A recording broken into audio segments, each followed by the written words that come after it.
आप लोगों के लिए आज मैं एक बहुत इंपॉर्टेंट इन्फॉर्मेशन लेकर आया हूं। वो इंपॉर्टेंट इन्फॉर्मेशन है स्कॉलरशिप। बच्चों, नरेंद्र मोदी हमारे भारत के प्रधानमंत्री पीएम यशस्वी योजना लेकर आए हैं। पीएम यशस्वी स्कॉलरशिप 2023 बेस्ड एग्जाम लेकर आए हैं। ये उन बच्चों के लिए जो कक्षा 8 पास कर चुके हैं, कक्षा 9 में जाना चाहते हैं, वो बच्चों के लिए जो कक्षा 10 पास कर चुके हैं, कक्षा 11वीं में जाना चाहते हैं। तो मेरे दिमाग में आया कि मेरे बहुत सारे जवाहर नवोदय विद्यालय के बच्चे जो वेटिंग लिस्ट का इंतजार कर रहे हैं, क्या उनको मैं इसकी इन्फॉर्मेशन दे दूं? यदि इनकी इन्फॉर्मेशन मैं दे दूं और आप इस फॉर्म को बच्चों भर लोगे तो आपको जो मतलब पढ़ने के लिए जो है बहुत सारे पैसे मिल जाएंगे। पढ़ने के लिए आपको बहुत सारे पैसे मिल जाएंगे। आप लोग देखिए, मैं आपको इन्फॉर्मेशन देता हूं। इन्फॉर्मेशन यदि अच्छी लगे तो कमेंट में जरूर बताइएगा कि गुड सर, मुझे इन्फॉर्मेशन अच्छी लगी है। और एक बात बच्चों, यदि आप चैनल पर नए हैं और चैनल की जो इन्फॉर्मेशन है यदि आपको बराबर लगातार चाहिए तो चैनल को सब्सक्राइब कर लीजिएगा। और दूसरी बात कि यदि वीडियो आपको अच्छा लगे तो अंत में लाइक जरूर करिएगा। चलिए चलते हैं। पीएम यशस्वी स्कॉलरशिप 2023 बेस्ड एग्जाम बच्चों है। ये ऑनलाइन जमा करने की जो तिथि है बच्चों, ऑनलाइन फॉर्म जो आप जमा करोगे, ऑनलाइन फॉर्म जमा करने की तिथि है वो 11 जुलाई 2023 से 10 अगस्त 2023 है। यानी आज 1 अगस्त हो गए बच्चों। इसका मतलब आपके पास बहुत कम दिन बचे हैं। दूसरी बात, यानी फॉर्म जो है आपका जमा करने की जो तिथि है, जमा करने की तिथि वो 10 अगस्त 2023 है, रात 11:50 तक। यानी रात 11:50 तक 10 अगस्त 2023 तक आप फॉर्म को जमा कर सकते हो। अब बात आती है कि फॉर्म को कैसे भरना है। तो बच्चों, आपके नजदीक में ही जो कैफे होते हैं, जो जन सेवा केंद्र होते हैं, वहां पर जाकर आप फॉर्म को भरवा सकते हैं। उनको आप 150 दोगे तो आपका वो फॉर्म आसानी से भर देंगे और आपको कोई टेंशन, कोई दिक्कत नहीं होगी। दूसरी बात आती है कि फॉर्म को किस वेबसाइट पे भरना है। तो वेबसाइट बच्चों ये दे रखी है, क्या yet.nta.ac.in या फिर socialjustice.gov.in। इस पर जाकर आप, इस वेबसाइट पर जाकर आप फॉर्म को आसानी से भर सकते हो। अब बात आती है कि एनटीए क्या है। जो एनटीए है ये परीक्षा कराएगी बच्चों। एनटीए जो है ये परीक्षा कराएगी, यानी ये परीक्षा कराएगी।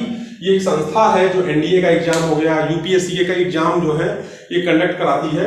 उसी तरह से ये आपका ये जो पीएम यशस्वी स्कॉलरशिप योजना है इसको भी कराएगी। अब ये कौन कौन बच्चे एग्जाम दे सकते हैं। तो बच्चों, जो बच्चे 8वीं पास कर चुके हैं, 9वीं में प्रवेश लेना चाहते हैं, जो बच्चे कक्षा 10वीं पास कर चुके हैं, कक्षा 11वीं में प्रवेश लेना चाहते हैं, ये फॉर्म उन लोगों के लिए है बच्चों। दूसरी बात, आवेदन पत्र से पहले यदि आपने कोई गलती कर दी है और आपको फॉर्म को सुधार करना है तो सुधार करने के लिए भी मौका मिलेगा। 12 अगस्त 2023 से 16 अगस्त 2023 तक आप इस फॉर्म में सुधार कर सकते हो।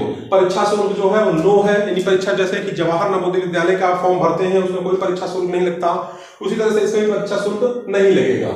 बात आती है कि जो एनडीए ये परीक्षा कराएगी, परीक्षा की जो तिथि है तो परीक्षा की जो तिथि है वो 29 सितंबर है। 29 सितंबर परीक्षा की तिथि है। परीक्षा की जो प्रगति है यानी पद्धति है वो पेपर पेन मोड में है। पेपर पेन मोड में परीक्षा आपकी होगी और परीक्षा जो है वो एमसीक्यू होगी, ओएमआर सीट पर कराई जाएगी। ओएमआर सीट पर पेपर आपका होगा। टाइम जो है 2.5 घंटा मिलेगा। जो भाषा है बाइलिंगुअल है, यानी जो एग्जाम में जो परीक्षा में जो क्वेश्चन आएंगे वो हिंदी में भी होंगे और अंग्रेजी में भी होंगे, जिससे आपको कोई दिक्कत नहीं होगी। ठीक है बच्चों, इतनी जो जानकारी है आपको समझ में आ रही हो तो चैनल पर लाइक का बटन दबा दें। और दूसरी बात कि आपको जो मिनिमम मार्क्स चाहिए, मिनिमम मार्क्स वो 35% चाहिए। मिनिमम मार्क्स 35% चाहिए। और एग्जाम में जो मीडियम है वो हिंदी और इंग्लिश दोनों ही है। ठीक है, अब हम आपको बताते हैं कि जो एक विज्ञान से आएंगे क्वेश्चन आपके सामने, एक सोशल साइंस से क्वेश्चन आएंगे। ठीक है बच्चों, सोशल साइंस से क्वेश्चन आएंगे। और दूसरा है मेंटल एबिलिटी, यानी जिसे बोलते हैं रीजनिंग या तर्क शक्ति से क्वेश्चन आएंगे। क्वेश्चन बहुत आसान आएंगे, वही क्वेश्चन आएंगे जो आप जवाहर नवोदय विद्यालय कक्षा 6 की प्रवेश परीक्षा, कक्षा 9 की प्रवेश परीक्षा, कक्षा 11वीं की प्रवेश परीक्षा में आपने भी पढ़ाई की है। ठीक है बच्चों, गणित में जो है वो 30 प्रश्न आएंगे, यानी प्रश्नों की संख्या जो है वो 30 होगी। ठीक है बच्चों, ये विषय होंगे, इन विषय से पेपर आपका होगा। और विज्ञान में जो है 25 प्रश्न आएंगे, सोशल साइंस में 25 आएंगे और मेंटल एबिलिटी के 20 प्रश्न आएंगे। और जो ये मार्क्स होंगे इसमें, यानी जो मार्क होंगे, ठीक है ना, मार्क्स होंगे आपके वो इसमें 30 होंगे, इसमें 25 होंगे, इसमें 25 होंगे, इसमें 20 होंगे। 100 क्वेश्चन होंगे, 100 मार्क्स का पेपर होगा। हर एक क्वेश्चन 1 नंबर का बच्चों पूछा जाएगा। और एक बात, जो समय दिया जाएगा वो 150 मिनट मिलेंगे आपको। 150 मिनट का मतलब हो गया 2.5 घंटा। 2.5 घंटे में ये आपको पेपर पूरा हल करना है। पेपर पेन मोड में होगा, OMR शीट बेस्ड पेपर आपको देने को मिलेगा बच्चों। तो इसलिए आप जल्दी करिए। यदि आपको इस फॉर्म में इंटरेस्ट है, आपको ये फॉर्म भरना है, तो आप इसमें इंटरेस्ट लीजिए और फॉर्म को जाकर किसी कैफे में या आपके पास स्वयं लैपटॉप हो तो उस पर फॉर्म इसको भर लीजिए। और भरने के अभी मैं आपको बताने जा रहा हूं कि कौन कौन सी चीजें आपके इसमें लगेंगी, ठीक है। तो ये PM यशस्वी स्कॉलरशिप योजना है, जिसमें गणित, विज्ञान, सोशल साइंस, मेंटल एबिलिटी से प्रश्न पूछे जाएंगे और जो प्रश्न होंगे वो NCERT बेस्ड होंगे। यानी जो बच्चा कक्षा 10 में पढ़ रहा है, कक्षा 10 की जो NCERT है उसके क्वेश्चन ही आपको पूछे जाएंगे, और कक्षा 8 की NCERT क्वेश्चन पूछाएंगे कक्षा 9 की प्रवेश के लिए, कक्षा 10 में क्वेश्चन पूछाएंगे कक्षा 11वीं में प्रवेश के लिए, ठीक है बच्चों। तो चलिए चलते हैं आगे, आपको बताते हैं कि इसमें कौन कौन लोग आवेदन कर सकते हैं। तो फॉर्म भर सकते हैं जो आवेदक वो होंगे जो भारतीय नागरिक होने चाहिए, यानी इंडियन सिटीजन होने चाहिए। नंबर 2, आवेदक OBC या EBC या DNT कैटेगरी का होना चाहिए। बच्चों OBC तो पता है आपको, अदर बैकवर्ड क्लास, ये फिर आपका EBC आ जाएगा जो लोअर कैटेगरी के होते हैं ना, OBC में जो BPL कार्ड धारक होते हैं उनके लिए है, ठीक है ना। और ऐसे स्कूल में पढ़ाई कर रहे हो जिसकी सूची वेबसाइट पर उपलब्ध हो, मतलब मान्यता प्राप्त स्कूल हो जिसकी सूची जो है NTA.NDA.AC.in पर उपलब्ध होनी चाहिए, ऐसा स्कूल होना चाहिए। फिर नंबर 3, माता पिता की सभी स्रोतों से जो आय है वो 2.5 लाख से होनी चाहिए, 2.5 लाख होनी चाहिए।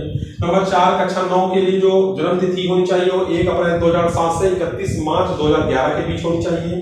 कक्षा 11 वाले बच्चों के लिए जो जन्म तिथि है वो 1 अप्रैल 2005 से 31 मई 2009 के बीच होनी चाहिए। और गर्ल्स बॉयज दोनों लोग आवेदन कर सकते हैं। और जो गर्ल्स के लिए जो शर्तें और पात्रता है वो सिर्फ बिल्कुल बॉयज के समान ही है, ठीक है बच्चों।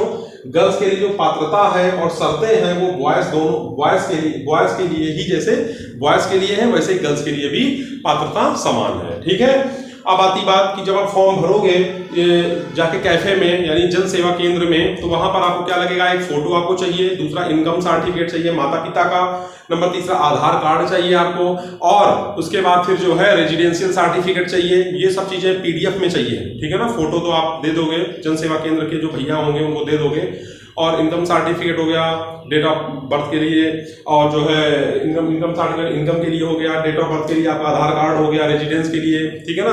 तो ये सब आपको PDF में चाहिए, ठीक है बच्चों। वीडियो यदि आपको अच्छा लगा हो तो वीडियो को लाइक जरूर करिएगा। धन्यवाद।